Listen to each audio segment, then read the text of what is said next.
वस्सलातु वस्सलामु अला अशरफिल अंबिया वल मुरसलीन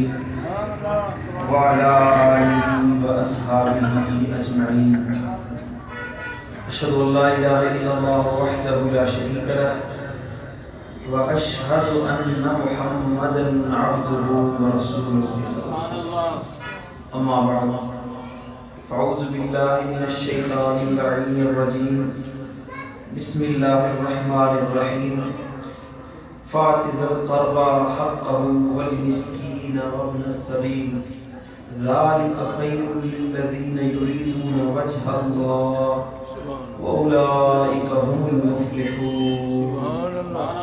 सल्लल्लाहु मौलानाल अलिय्युल अज़ीम। इन्नल्लाह व मलाइकतहु युसल्लूना अलन नबी या अय्युहल्लज़ीना आमनू सल्लु अलैहि व सल्लिमू तस्लीमा। मर्हबा सल्लु शरीफ अल्लाहुम्मा सल्लि अला सय्यिदिना व सनदिना व मौलाना व मुर्शिदिना व मुनअमिना व मक़बाना व मरजाना हबीबिना मुहम्मदिन व अला आलिहि व अस्हाबिहि व अज़वाजिहि व औलादिहि व इत्रतिहि व अहलि बैतिहि अजमईन। मुझा प्यारा दोस्तों, बुजुर्गों, भाइयों, मां सबका पहिरियां त माज़रत पाया। काफ़ी देर थी वई आहे, वक़्तु हुयो जेको ॾिनल हुयो। बसि बाबा माण्हू चवंदा आहिनि त मुर्दो जेको आहे सो मुले जे हथ ऐं असां जहिड़ा महिमान मीज़बाननि जे हथ। सो कीअं वञे होॾे हेठि वञे फलाणी फलाणी एॾे विया हुयासीं वाराए में, 50 जॻहियुनि ते वठी विया। उन में देर थी वई, माण्हुनि खे एहसासु कोन्हे को ॿियनि जो हक़ आहे। सो उन जे लाइ मां माज़रत ख़्वाहियां तव्हां सां। करीम नेमतुल्लाह सां अलाह तव्हांखे सलामत रखंदो। अलाह हिन महफ़िल खे महबूबन करीम जी बारगाह अक़दस में शर्फ़ क़बूलियत अता फ़रमाईंदो। जो कि इन महफ़िल जो उन्वान आहे हुकूकुल इबाद। अल्लाह जे बाननि जा हुकूक जेके अल्लाह ताला हक़ मुक़र्रर फरमाया है, उन्हनि जो कुछ तज़किरो मग़रिब नमाज़ ताईं जेतिरो वक़्तु आहे वेंदो या तकलीफ़ करा।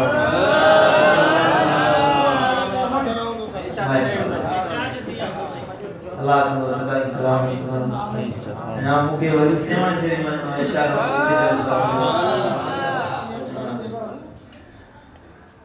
हुकूकुल इबाद माना बाननि जा हक़।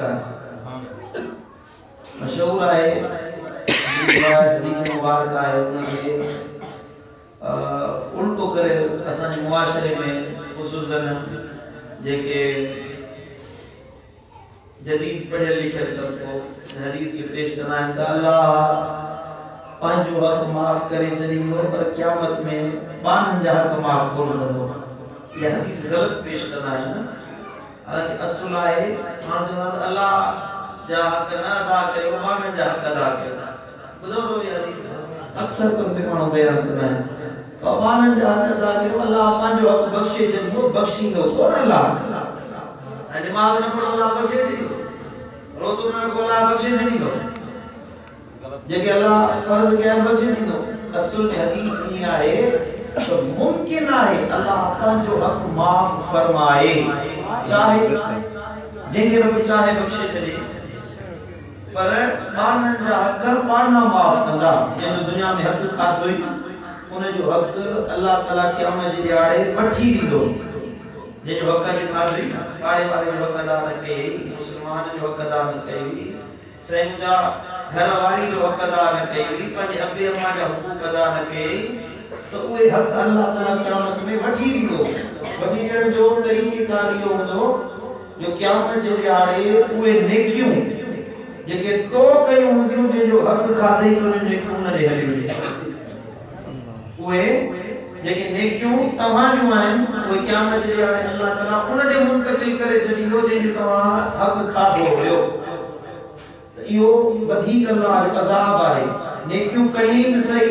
अमाल थिया भी सही दुनिया में नमाज़ पढ़ई खैर खैरातों कयई ज़कातूं ॾिनई पले अमल कयल हुया मिसाल तो खीसे में माण्हू खे आसो लाइ वञण जो सफ़र ते लख रुपया मुंहिंजे खीसे में पियो आहे इत्तेफ़ाक़ अहिड़ो थी वियो जो उहो कंहिंजो तुंहिंजे कर्ज़ रहियल आहे उहो जे कर्ज़ ई लख रुपया तो फुरे वञे हाणे तूं सफ़र में छा कंदे वापस भी ना मोटणो न वापस भरण जा पैसा आहिनि न अॻियां ख़र्च करण जा पैसा मजबूर थी वेंदो आहे माण्हू क़यामत जे ॾियारे अल्लाह ताला उहे अमाल जेके उन्हनि कया हूंदा उन्हनि जो अजुर सवाब अल्लाह उन खां खसे ऐं रब काइनात उन माण्हू खे ॾींदो जंहिंजो हक़ खाधो हुयो जंहिंजा हक़ उन गसब कया हुया हुकूक गसब करण जे करे अल्लाह ताला उन्हनि नेक जे हवाले करे छॾींदो उनके ला सब खां भलो मुसलमान उहो जेको अल्लाह जे हक़न सां गॾु ॿारनि जा बि हक़ अदा कंदो आहे इज़ा क़ुदियतिस सलात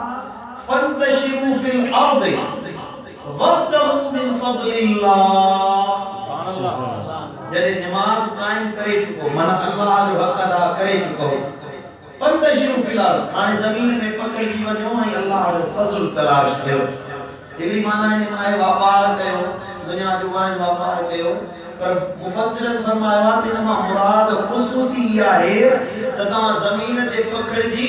ऐं जेके अल्लाह ताला हुकूक मुकर्रर फरमाया आहिनि उन्हनि खे वञी अदा कयो त अल्लाह तव्हांखे अजर ऐं इनाम अदा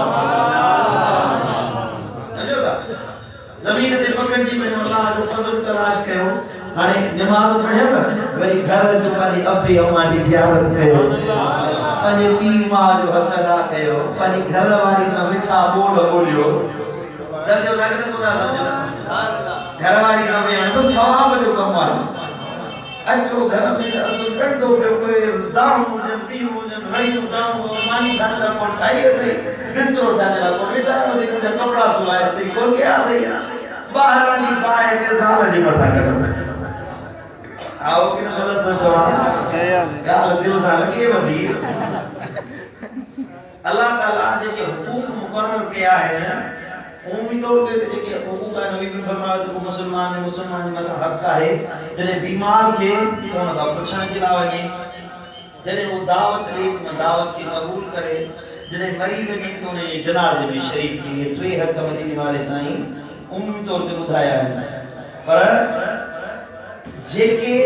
इबाद मजा बानन मजा जेके अल्लाह ताला जा हक आहिनि मां मुख्तसर वक्त में अॼु उहे समूरा हुकूक बयान करे हिकिड़ी हदीस या ॿ हदीस या टे हदीस जेतिरी बयान थी कुरान हदीस में था समझो था इंशाअल्लाह जो कि ये तकरीर तव्हांखे फ़ाइदो ॾींदी सब खां अव्वलीन बानन मजा हक जेको आहे अल्लाह ऐं उन जे रसूल खां बाद में रब ऐं रब जे रसूल खां बाद में जेको पहिरियों हक़ आहे सो अबे अम्मा जो हक़ आहे बाननि जे मथां मर्द जे लाइ पहिरियों हक़ अबे अम्मा जो आहे ऐं औरत जे लाइ अल्लाह ऐं उन जे रसूल खां बाद में पहिरियों हक़ पंहिंजे मुड़ुस जी फरमाबरदारी आहे ज़ाल जे मथां अबे अम्मा जी फरमाबरदारी आहे ऐं मर्द जे मथां पंहिंजे पीउ माउ जी अदब करण एहतराम करण उन्हनि जो हक़ अदा करण साईं करीम फरमायो त पीउ जे चेहरे खे रुकी ॾिसी न त ॾिसण सां तोखे क़बूल पियल हज क़बूल पियल उम्र जो सवाब समझो था कि न मोरा तकल न वियो मां तकरीर ईअं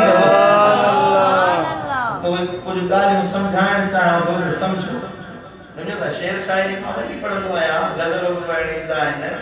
पर मां चाहियां थो त कुझु अॼु तकरीर में तव्हां सिखी वञो सिखंदो कि कोन सिखंदो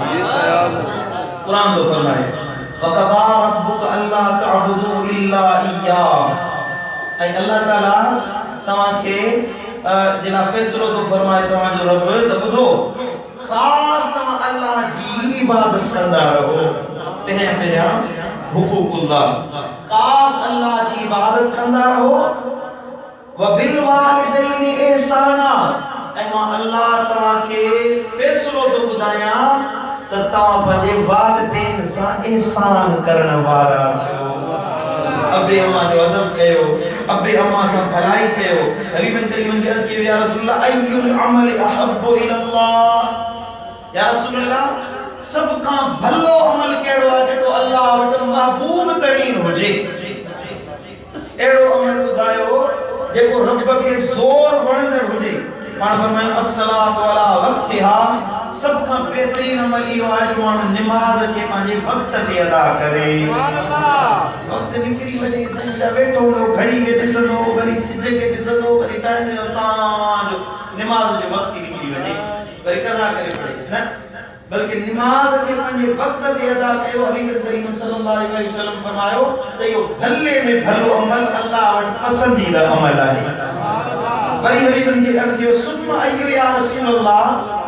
या रसूल अल्लाह निमाज़ खे वक़्त ते अदा करण खां बाद में सब खां भलो अमल कहिड़ो आहे? मुंहिंजे लजपाल नबी फरमायो बिरुल वालिदैन, पंहिंजे अबे अम्मा सां नेकी करण वारो अमल। सुभान अल्लाह। पी मां सां नेकी कयो, अबे अम्मा सां नेकी वणी कयो। जेको अबे अम्मा सां नेकी कंदो आहे इहो अल्लाह वटि महबूब तरीन अमल आहे। नचे सुभान अल्लाह,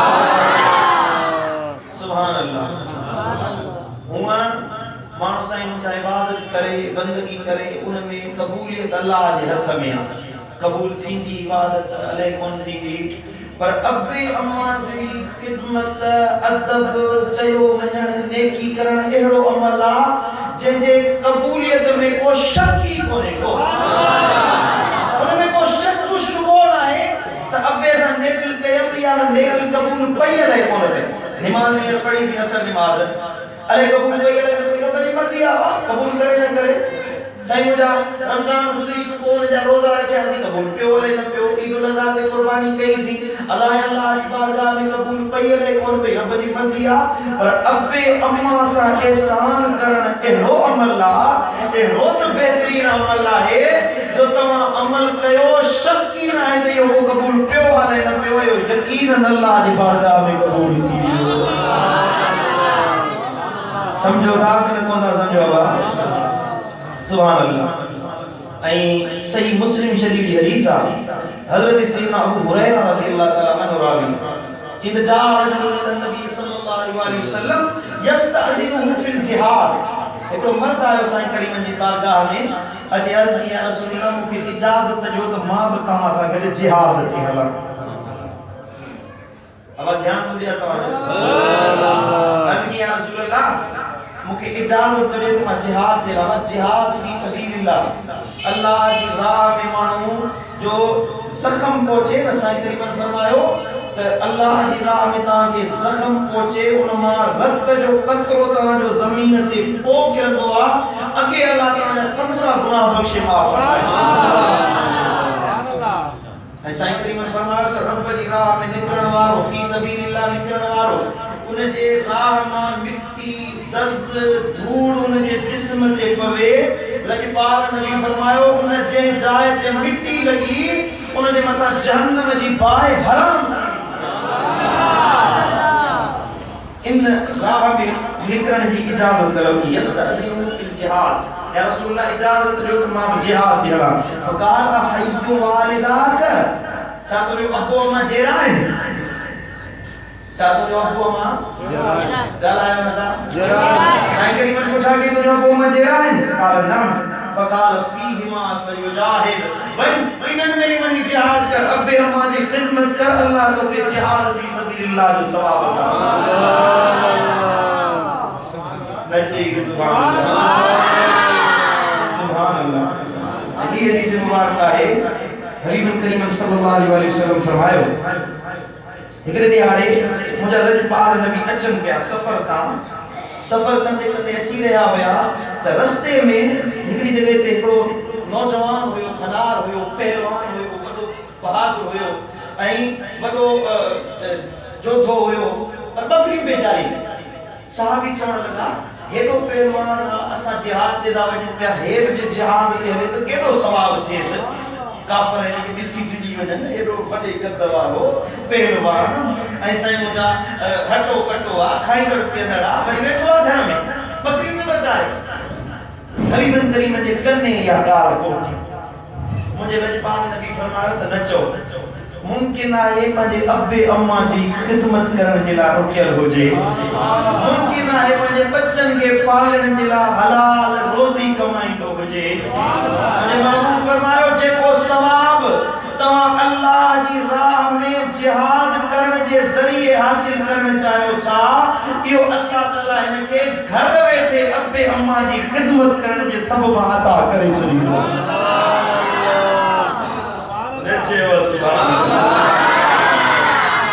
सुभान अल्लाह हाणे ॾिसो न हिकिड़ो हक़ रुॻी अब्बे अम्मा जे अदा करण में उन में केॾो वॾो सवाब आहे सुभान अल्लाह पढ़ो सल्लल्लाहु अलैहि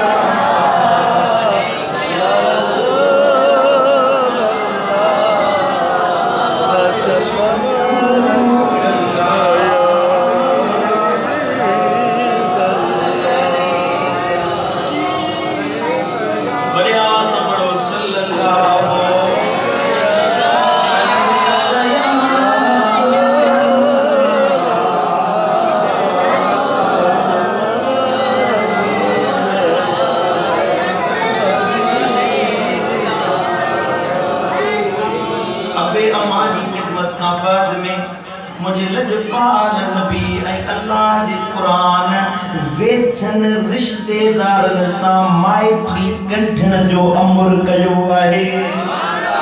सिला रहमी जो अमर कयो आहे वल्लज़ीन यस्तिलून मा अमर अल्लाहु बिही अन युसल व यखशून रब्बहुम व यखाफून सूअल हिसाब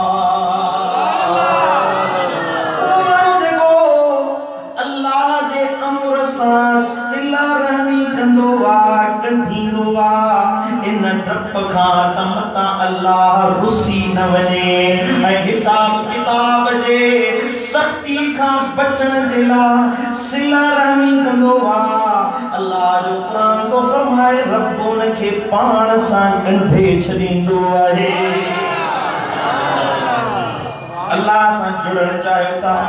अल्लाह सां मिलण चाहियो था मुझे महबूब मुस्तफा फरमायो त पंहिंजे माइटन सां माइटियूं ॻंढींदा कयो सिला रहमी कंदा कयो जोड़ण वारा थियो तोड़ण वारा न थींदा कयो सुभान अल्लाह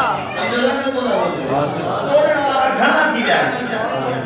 मौलवी भी टोड़ण वारा थी विया तफरीकाबाजी करण वारा टोड़ण वारा थी विया अज भाव के नथो सहे दोस्त के नथो सहे पंहिंजा पेर कढण जे पोयां हूंदा आहिनि मदीने वारे साईं फरमायो बल्कि क़ुरान फरमायो त ॻंढण वारा थियो त अल्लाह वरी तव्हां खे पाण सां ॻंढे छॾींदो समझो था कि कोन सदा भला माण्हू अकुल मंद हाणे मुंहिंजे मुर्शिद करीम जहिड़ो जवान हुजे दिल पर साईं समझो था कि कोन पुलिस वारा जे माण्हू खे न सुधारे सघिया मुंहिंजे मुर्शिद दिल पर साईं उन खे सुधारे समझो था कि कोन पुलिस वारनि ते इहो दिल पर साईं जो एहसान न गवर्नमेंट ते बि एहसान आहे दिल पर साईं जो उहे माण्हू हिते घोटकी में बिन खानदानन जो जेड़ो हुयो हिकिड़ो महर हुया ॿियो वरी कबूल हुया महर ऐं कबूल तव्हां अख़बार में पढ़ियो 200 माण्हू मरी विया 200 माण्हू मरी विया इन झेड़े में पर मुंहिंजा मुर्शिद करीम उते घोटकी में विया तबलीग फरमाइन उहे जेके कबूल ऐं महर पाण में ठहंदा कोन हुया हिकिड़े थाल में पट ते वेही दिलबर साईं जे आस्थाने करमाबाद में गॾु मानी खाईंदा आहिनि सुभान अल्लाह इते मुजाहिद तो असांजा आहिनि पंहिंजा सुन्नी उन्हनि जे वट पकड़ी गाए बाबा दिलबर साईं ते आयो आहे असां भाइरनि खे विढ़ाए छॾियो अथई माण्हुनि खे जुदा करे छॾियो अथई साईं मुंहिंजा जलसो करणु कोन ईंदासीं करमाबाद शरीफ़ में इब्तिदाई ॻाल्हि आहे एसएचओ एसएसपी साहब ॿई ॼणा आया असांजे वटि डीएसपी डीएसपी ऐसे जो कहीं आया साईं वट त साईं जलसो कर कोन ईंदा साईं ने वठी बिहारे बात जो बिस्मिल्लाह आस्थान ते आया है ओला फकीरन जो आस्थान फकीरन जो आस्थान ते जल पर लाए एसपी साहब के साईं बिहारे डीएसपी के ऐसे जो के साईं फरमाया त साईं ॾिसो हिते खून रेज़ी थींदी हुई माण्हुनि खे मारींदा हुया ऐं साईं मुंहिंजा जहिड़ा फसाद हूंदा हुया तव्हां पुलिस वारा कुझु कोन करे सघियो उन्हनि खानदानी तकरार ने झेड़नि खे असां फ़क़ीरनि जे सुधारियो आहे हाणे हिते वेही ॾिसजो त उहे माण्हू जेके तव्हां जेलुनि में विधो पूरनि चोरनि धाड़नि जे करे ॿधो हुयो अॼु असांजी सोबत में आया आहिनि अॼु पाण में भाइरनि खां वधीक मोहबत रखण वारा साईं जन अध कलाक उन डीएसपी के ऐसे जो के नसीहत फरमाई वो बाकायदे जण साईं जो मुरीद थियो सुभान अल्लाह थी वई असां शायद गलत नज़रियो ॿुधो हुयोसीं तव्हां पहुचण खां असांजो सोच तब्दील थी वई आहे क़िबला असां तव्हां जलसो कयो जिथे वणेव घोटकी ज़िले में वञी जलसो कयो पोइ तव्हांखे रोकींदो कोन असां पाण तव्हांजो सुभान अल्लाह न जी सुभान अल्लाह पुलिस वारनि खे वसा समझाए सॼो रात पता समझो गंढण वारा थियो जोड़ण वारा थियो जन जोड़ण सिखियो अल्लाह उन्हनि खे पाण सां जोड़े छॾियो जन जोड़ण सिखियो ख़ुदा जी इज़त जो कसम उहे माण्हू जन मिंबरनि ते बीही मुंहिंजे मुर्शिदनि ते उन्हनि खे गारियूं ॾिनियूं मां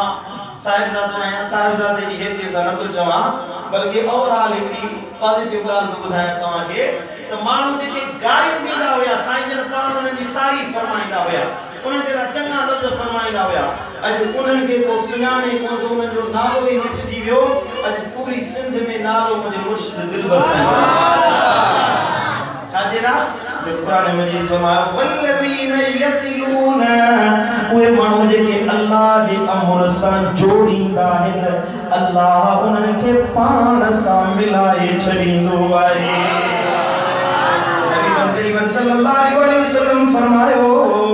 जेको माण्हू छिनंदो आहे अल्लाह ताला उनखे छिनी छॾींदो आहे जेको रब जे ख़ातिर जोड़ींदो आहे अल्लाह उनखे मिलाए छॾींदो आहे महबूबन फरमायो इन सदक़त वसिलतर रहमी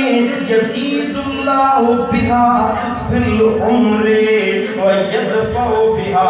मैतत सूए मुझे महबूब फरमाया देखो सदको खैरात करण सदको ॾियण ऐं माइटी ॻंढण सिला रहमी करण ये तव्हांजे उमिरि खे वधाए छॾींदो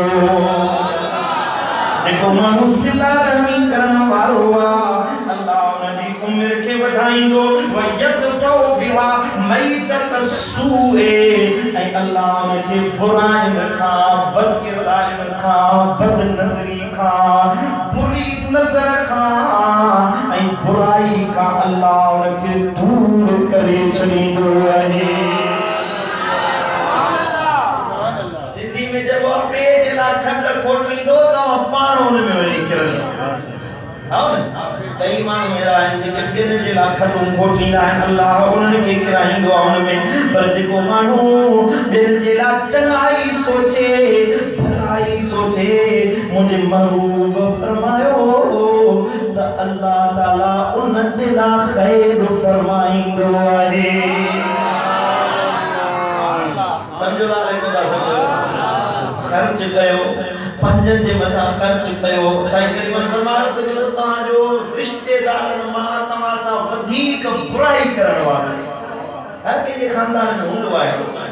जेको तव्हांजे लाइ मठाई चाहे तव्हांजे लाइ बुराई चाहे तो तव्हांजे लाइ चङो नथो चाहे मुंहिंजे महबूब फरमायो उन जे मथां वञी ख़र्च कयो उन जे मथां तोहफ़ा ॾियोसि तहाइफ़ ॾियोसि अल्लाह ताला इन तोहफ़े ते अञा घणो राज़ी थींदो आहे सुभान अल्लाह कुरान मजीद फरमायो त तव्हां अल्लाह जी राह में ख़र्च करण वारा जो कुल मा अनफक़्तुम मिन खैरिन जेका चङी शइ अल्लाह तव्हांखे ॾिनी आहे उनखे ख़र्च कंदा कयो वलिल वालिदैन पंहिंजे अब्बे ते ख़र्च कयो अम्मा ते ख़र्च कयो वल अक़रबीन पंहिंजे वेझनि रिश्तेदारनि ते ख़र्च कयो वल यतामा ऐं ॻोल्हे ॻोल्हे के यतीम जे मथां वञी ख़र्च कंदा कयो मसाकीन ऐं मिस्कीननि जी मदद कयो वब्नि सबील वो मुसाफ़िर वाटड़ो आहे जंहिंजो ॿियो को वाहर वसीलो नाहे उन जी मदद कयो वमा तफ़अलू मिन ख़ैरिन फ़इन्नल्लाह बिही अलीम तव्हां जेको बि चङो कमु कंदा आहियो भलाई जो कमु कंदा आहियो अल्लाह उनखे ॼाणण वारो आहे उनखे ख़बर आहे न दातू में वेही ग़रीबनि जी परभोर लधी आहे मिस्कीननि जा हक़ अदा कया आहिनि ख़ैर कयो आहे चङाई जो अमल कयो आहे मुंहिंजे महबूब मुस्तफ़ा करीम खे रब फरमायो त हबीबा पंहिंजी उम्मत खे फरमाए त उनजे हर ख़ैर जे अमल खे मां अल्लाह ॼाणां थो सम्झां थो जेको रब ॼाणंदड़ हुजे जंहिंखे ख़बर हुजे त तो हे अमल कयो आहे मिठा हुनजो अजुर अल्लाह पाण अता फरमाईंदो आहे नचे सुभान अल्लाह ऐं साईं करीमन फरमायो त भले ने भली ख़ैरात उहा आहे जेका तव्हां पंहिंजी ज़ाल ऐं बचनि जे मथां कंदा आहियो हेॾे ध्यानु ॾियो ज़ालुनि सां ठरा घटि थो लॻे तव्हां साईं करीमन फरमायो लियुनफिक ज़ू सातिन मिन सातिही जेको अल्लाह ताला तव्हांखे वधाए ॾिनो आहे उनखे ख़र्च कंदा कयो वमन क़ुदिर अलैहि रिज़्क़ुहु फलयुनफिक मिम्मा आताहुल्लाह मुझे कुरान की आयत पढ़ी ओडी बली मुझे मत अमल करो साईं करीम ने फरमायो फलयुनफिक मिम्मा आताहुल्लाह जेको रब तव्हांखे ॾिनो आहे अल्लाह तो फरमाए कुरान मजीद तो फरमाए जेको रब तव्हांखे ॾिनो आहे उन ते ख़र्च कंदा कयो जॾहिं तव्हां ख़र्च कंदो अल्लाह उनखे ॿीणो बनाए तव्हांखे अता फरमाईंदो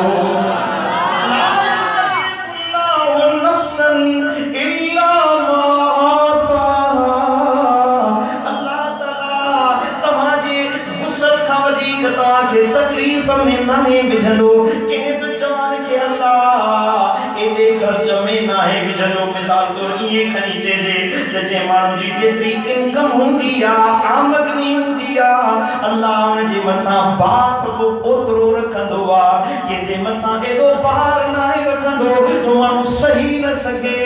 बर्दाश्त न करे सघे रब ओतिरो तव्हांखे आज़माइश में विझंदो आहे जेतिरो तव्हां बर्दाश्त करे सघंदा आहियो अल्लाह खे महिरबानी जो एहसास आहे रब खे ख़बर आहे त मुंहिंजो बानो कहिड़े हाल में रहे थो मुंहिंजे बाने जो कहिड़ी कैफियत आहे केॾीमहिल ख़ाली आहे केॾीमहिल परेशान आहे पर क़ुरान तो फरमाए सयजअलुल्लाहु बअद उसरी युसरा परेशानी जी न ये लफ्ज दोहराए सयजअलुल्लाहु बअद उसरी युसरा जरूर अल्लाह ताला मुश्किल के आसान में अनकरीब बदलाए छॾींदो आहे जल्दी अल्लाह ताला मुश्किलातुनि खे आसान में तब्दील कंदो आहे जॾहिं को दुख पहुचे तकलीफ़ पहुचे ईअं न भाए त सदाई रहंदी सदाई या परेशानी हूंदी न मिठा हिकिड़ी शइ ईंदी आहे त वञण जे लाइ ईंदी आहे ॾींहुं ईंदो आहे त राति ताईं हूंदो आहे राति ईंदी आहे त सिज उभरण ताईं हूंदी आहे हर शइ ईंदी आहे वञण जे लाइ ज़िंदगी आहे मौत ताईं हयाती आहे मरण ताईं अॼु ॾह रुपया तुंहिंजे खीसे में सुभाणे ॿिए जे खीसे में हलिया वेंदा अॼु जेका तुंहिंजे हथ में शइ आहे उहा ॿिए जे हथ में हली वेंदी मुंहिंजे लॼपाल नबी फरमायो पोइ जेको रब ॾिनो अथई अनफिक या इब्न आदम उनफिक अलैक ओ आदम जा पुट ख़र्च कर त तुंहिंजे मथां ख़र्च कयो वञे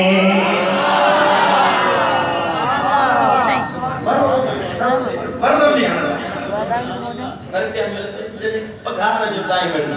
सुभान अल्लाह मुंहिंजी ज़ाल खे न ॿुधाए हा तूं पगार वारो ई न ज़ाल खे न ॿुधाए पुट खे न ॿुधाइजो मुंहिंजे पाड़े वारे खे न ॿुधाइजो पगार मिली वेंदसि ॿ टे ॾींहं लिकाइजो भली ख़र्च करे वठां ख़र्च करे छा थींदी हिकिड़ा ख़र्च कर त ॿिया अलाह ॾींदो सुभान अल्लाह वयरज़ुक़ु मिन हैसु ला यहतसिब उन जाइ तां रब रोज़ी ॾींदो आहे जिते वहम गुमान बि कमु कोन कंदो आहे समझो भले में भली ख़ैरात वरी चवां हबीबन करीम फरमायो उहा आहे जेका पंहिंजी घर वारी ऐं बच्चनि जे मथां कई ख़ैरात इहा न आहे त तव्हां अलाह जी राह में ग़रीबनि मिस्कीननि खे ॾियो ॿाहिरि ख़र्च वञी कयो के मदरसे में ॾियो मस्जिद में ॾियो साईं मुंहिंजा के अस्पताल में वञी ॾियो न बच्चनि जे मथां ख़र्च कयो इहो बि सवाबु हबीबन फरमायो सही तबरानी शरीफ की हदीस आहे मन अनफक अला नफ्सिही जेको माण्हू पंहिंजी जान जे मथां ख़र्च करे नफ़क़तन यस्तइफ़ु बिहा फहिय सदक़तुन एॾो ख़र्च करे जंहिंमें पंहिंजी साफियां ज़ाहिर थिए सूंह ज़ाहिर थिए त इहो हुन जे लाइ सदक़े जो सवाबु हूंदो आहे पर क्या अल्लाह देना है तो भला कपड़ा पा सुको सूटर वठी पा भलो कोट वठी पा साईं मुंहिंजा भलो पटको वठी पा सुना कपड़ा पा भली सवारी वठ पंहिंजी जान जे मथां ख़र्च कंदे पंहिंजी जान जो अल्लाह हक़ मुक़रर कयो आहे साईं तेरी मुंहिंजी दरबार में हिकिड़ो साहबी आयो या रसूल अल्लाह मूंखे इजाज़त ॾियो त मां मुसलसल रोज़ा रखां ॾींहुं राति रोज़ा रखां सोमे विसाल साईं ने फरमाया सोमे विसाल न इजाज़त न आहे या रसूल अल्लाह को हिकिड़ी रोज़ो रखां ऐं साईं मुंहिंजा मूंखे इजाज़त ॾियो त मुसलसल हर ॾींहुं रोज़ो रखां शाम जो छोड़ियां हबीबन फरमायो न ईअं कर जो हर हफ़्ते में 2 ॾिहाड़ा रोज़ो रखंदो बल्कि अवल कान फरमायो त अयाम बीत जा रोज़ा रखंदा कर 13 14 15 चंद्र जी अयाम बीत जा रोज़ा रख या रसूल अल्लाह मां अञा वधीक ताक़त रखां साईं करीम फरमायो त पोइ ईअं कर जो तूं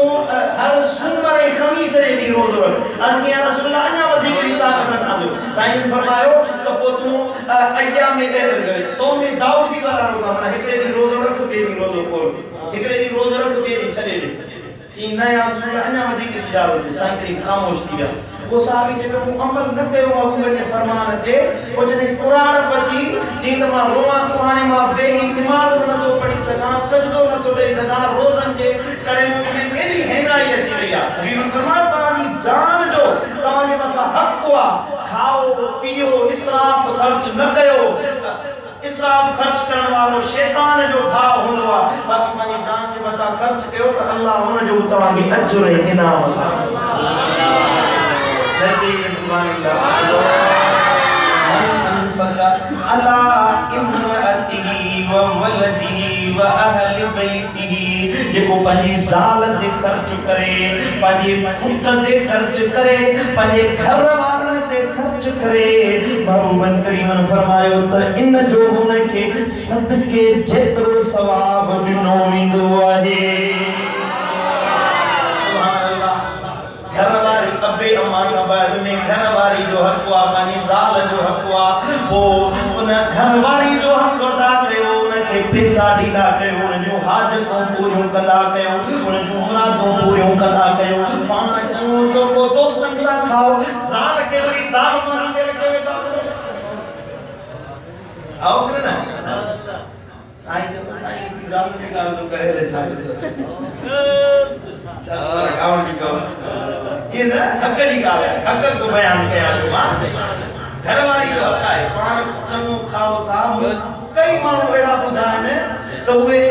घर में ईंदा त रुपयो बि ख़र्च कोन कंदा ॿाहिरि दोस्तनि सां पार्टियूं बि हलंदियूं दोस्तनि सां एंजॉयमेंट बि हलंदी ऐं मुंहिंजा बच्चा बुख वेठा हुजनि घर ते वेठा हुजनि पाण सां मुंहिंजा यार दोस्तनि ते ख़र्च करे इन जो अज़ाब थींदो सामनो थींदो तव्हांखे तो घरवारी जो हक़ छो अदा न कयो आहे समझो था उन खां बाद में पंहिंजे बच्चनि जो हक़ आहे त पोइ मां उन खां बाद में घरवारी उन खां बाद में बच्चनि जो हक़ साईं करीमन फरमाया औलाद पैदा थियण ते परेशान न थींदा कयो मता ये जो पुट जाओ आ हाणे औलाद वधंदो तो वञे पियो हाणे जज साहब जो असांजो बच्चे दोई अचे आओ न औलाद साईं करीमन फरमाया वमा मिन दाबतिन फिल अर्द इल्ला अल्लाह रिज़्कुहा ज़मीन ते घुमी फिरी ॾिसो पाणनि जी रोज़ी जो ज़िम्मो अल्लाह खणी छॾियो आहे एकड़ो दादू शहर में खणी आयो पुट पियो खपाए पैसा जो पुट खपाइण जे लाइ आयो है दादू जे चौक ते शर्म न आयो बच्चा खपाइण आयो गुरबत जे करे बच्चा खपाइलो वनी हलाल रोज़ी कमा रोज़ी जा दर त बंद कोन थिया आहिनि अल्लाह रोज़ी जे वारो रब आहे रेगुलो कमाओ दुख ते मोह जे वो ज़मानो हुयो जो माण्हुनि वटि पहिरण जे लाइ कपिड़ा न हूंदा हुया अॼु जेका पुछा कटरे वॻा त पहिरण जा आहिनि ई आहिनि वो गरीब मिस्कीन आहे अल्लाह आज़माइश में विधो उनकी मदद करण हर मुसलमान जो मथा फर्ज़ आहे पर हर कंहिंखे अल्लाह रिज़्क़ ॾिनो आहे रोज़ी ॾिनी आहे अबे अम्मा खां बाद में घर वारे खां बाद में बच्चन जो हक़ आहे साईं करीमन फरमायो जेको ॿ न्याणियूं पाले कयूं ॿ न्याणियूं जंहिंखे ॿ न्याणियूं हुजनि ऐं उन्हनि खे पाले साईं करीमन फरमायो त ॿिनि न्याणियुनि खे पाले निपाए उन्हनि खे वॾो करे उन्हनि खे साईं जा शादी कराए पढ़ाए उन लहू हिजाबन मिनन नार उहे ॿई न्याणियूं उन जे लाइ जहन्नम जी बाहि खां पर्दो बणिजी वेंदियूं न चई सुभान अल्लाह हबीबन करीमन फरमायो त मन कफल बिनताने जेको बिन न्याणियुनि जी परवरिश करे क़यामत जे ॾिहाड़े मूं मोहम्मद सां गॾु हीअं उथारियो वेंदो बिन न्याणियुनि खे पाले माण्हू न्याणियुनि जे पैदा थियण ते रोंदा छो न्याणी ॼाई आहे छो धीउ ॼाई आहे साईं करीमन फरमायो ॿिनि न्याणियुनि खे पालियो ॿई आङिरियूं साईं करीमन हीअं कयूं जेको ईअं पालींदो न्याणियुनि खे क़यामत जे ॾिहाड़े मूं सां गॾु हीअं उथारे वेंदो न चई सुभान अल्लाह हज़रत पीराने पीर दस्तगीर महमूद सुभानी गौस समदानी शहबाज लामकानी मुर्शिदी व सय्यदी अब्दुल कादिर जीलानी साईं ने फरमायो त ज़मीन ते जेतिरा बि मर्द आहिनि मुंहिंजा पुट थी वञनि जेतिरियूं औरतूं आहिनि मुंहिंजियूं न्याणियूं थी वञनि हिकिड़ो दाणो हिकिड़े दिरहम में मिले मुल्ह ते मिले कणक जो हिकिड़ो दाणो मुल्ह ते मिले साईं फरमायो मूंखे अल्लाह जी रहमत में एतिरी उम्मीद आहे जो पूरी दुनिया जे बच्चनि खे खाराइण चाहियां त अल्लाह वरी मूंखे खोट कोन ॾींदो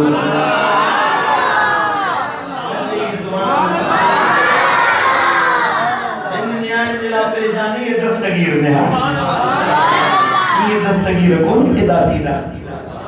वरी जो सुभान अल्लाह ईरानी पीर दस्तगीर जा 40 पुत्र हुया घणा 40 पुत्र हुया साईं ना हिकिड़ो ॿ न 40 बच्चा हुया यानी जेकी रात आहे दस्तगीर जी ॻाल्हि ॿुधायां 40 बच्चा हुया दस्तगीर जा दस्तगीर जी पूरी सीरत पढ़ी ना है लिखल त साईं जे वजह मोला एदा पुट खणी ॾिना अथई छा कंदो छा न कंदो पर साईं जन ईंदा हुया त अल्लाह ताला एॾो नवाज़ियो ख़र्च जो कयो औलाद ते त पीरन पीर ईंदा हुया त संदन जी जुती मुबारक ते सोन जा कोका लॻल हूंदा हुया सोना कोका माण्हू जो किला तव्हां सोन जा कोका पायो था साईं फरमायो माण्हू सिरनि जो ताज कंदा आहिनि सोन खे सिर जो तारे बादशाह खलीफा वगैरह सोना ताज पाईंदा हुया साईं फरमायो माण्हू मथे ते सोन रखंदा आहिनि सोन जी औकात सां अल्लाह वारनि वटि ईअं आहे जो असां हुनखे पंहिंजे कदमनि जे कोकनि जे बराबरि कोन था सम्झूं चई सुभान अल्लाह सुभान अल्लाह सुभान अल्लाह साईं जन जो कपड़े जो कारोबार हो कपड़े जो कारोबार हो सही पीराने पीर जो कपड़े जो कारोबार कंदा हुया कपड़े जो व्यापार कंदा हुया और साईं जी फैक्ट्रियूं हूंदियूं कपड़ो ठहंदो हुयो कपड़ो उनमें ठहंदो हुयो ओ जॾहिं चंड जी 11 तारीख़ ईंदी हुई पोइ साईं जान छा कंदा हुया जो महफ़िल कोठाईंदा हुया बगदाद जा गरीब मिस्कीन अबोज यतीम ईंदा हुया जेको कपड़ो निकिरंदो उन मां बचत थींदी हुई सा समूरी जा समूरी अल्लाह जी राह में लुटाए छॾींदा हुया छा है अॼु 11 शरीफ दस्तगीर जे दरबार में लंगर जो एतमाम नचे सुभान अल्लाह मुझे गरीब मिस्कीन वजे साईं जे दरवाजे ते वेंदा हुआ मदद करूं निमाणीअ जी मिठा महबूब सुभानी है मदद करूं निमाणीअ जी मिठा महबूब सुभानी है करे बाहर बिगानीअ जी अची रस जवान जीलानी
यतीमन जो तवाजे मथा हक हुआ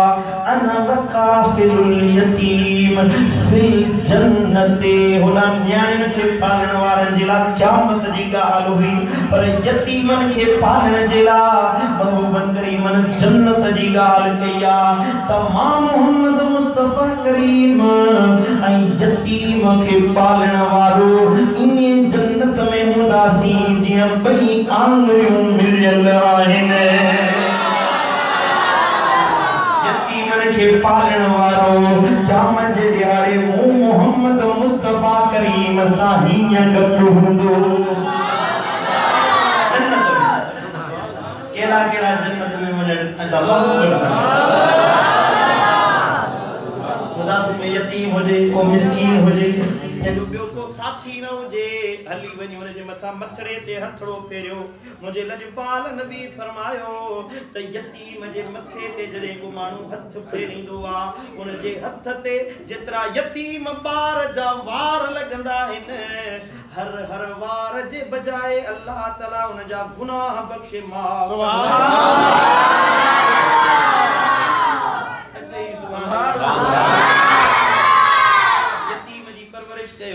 ऐं बी गाल हबीबन करीमन फरमायो त तवा जे मथा मुसलमान जो हक वा त एक बे सां खिली निहारे मुस्कुराए मिलंदा मुसलमान जे मथा हक वा जॾहिं मुसलमान पाण में मिलो त अवल सलाम कयो अस्सलाम अलैकुम हाणे वरी सही में नओं फैशन दियो आहे चवंदा ए मौला अली मदद और जवाब ॾींदो या अली मदद मौला मदद इहो सलाम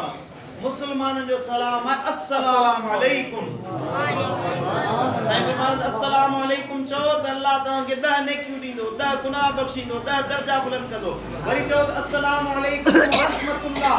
त 10 नेकियूं अञा वधंदियूं वरी चओ अस्सलाम वालेकुम व रहमतुल्लाहि व बरकातुहू त 10 नेकियूं अञा वधायूं समझो था कि कोन समझो ऐं हबीबन करीम फरमायो इन फिल जन्नति गुरफन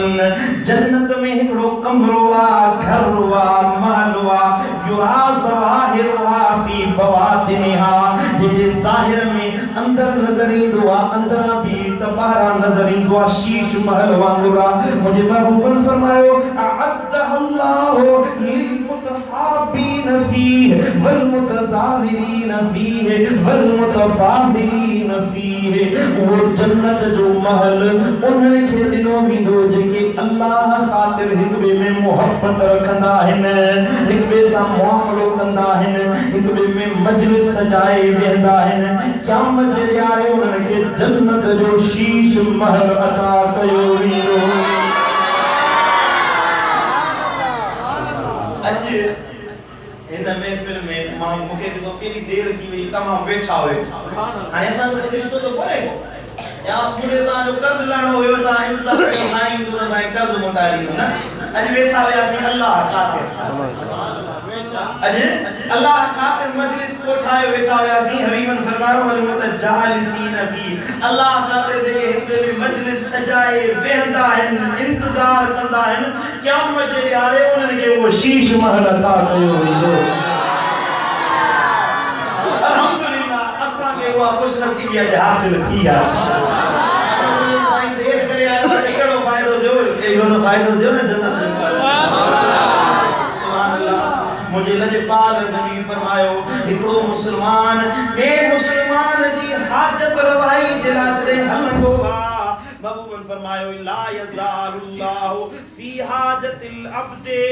मादाम फी हाजति अखीहे। जेको माण्हू ॿिए मुसलमान जी हाजत पूरी कंदो आहे, अल्लाह ताला उन जूं हाजतूं मुरादूं पूरियूं फरमाए छॾींदो। मुंहिंजे महबूब फरमायो त जेको माण्हू कंहिं मुसलमान जी मदद करण जे लाइ निकिरे, हिकिड़ी विख हले, त अल्लाह ताला उनखे इहो खैरन लहू मिन इतिकाफ 10 सिनीन, उन जे लाइ 10 सालनि जे इतिकाफ खां वधीक अजुर इनाम आहे। जेको के मुसलमान जे लाइ हिकिड़ी विख खणी हले त इन जी ज़रूरत पूरी करे। समझो था कि कोन समझो? सुभान अल्लाह। हिकिड़ी कंहिंजी ज़रूरत वञी पूरी कर, चए त मुंहिंजी सिफारिश कर, मुंहिंजो हे मसलो हल करा, हिकिड़ी कंहिंजी हाजत पूरी कयो, 10 साल इतिकाफ जो सवाब तव्हांखे अता कयो वेंदो। फरमायो त हिकिड़ो इतिकाफ, हिकिड़ी घड़ी जो इतिकाफ मन इतिकाफ यौमन इब्तिगा वजहिल्लाह जअलल्लाहु बैनहु व बैन नार सलासत खनादिकिन। जेको माण्हू हिकिड़े ॾींहं जो इतिकाफ वेहे, अल्लाह ताला उनखे 3 खंदकूं जहन्नम जी बाहि खां परे करे छॾींदो आहे।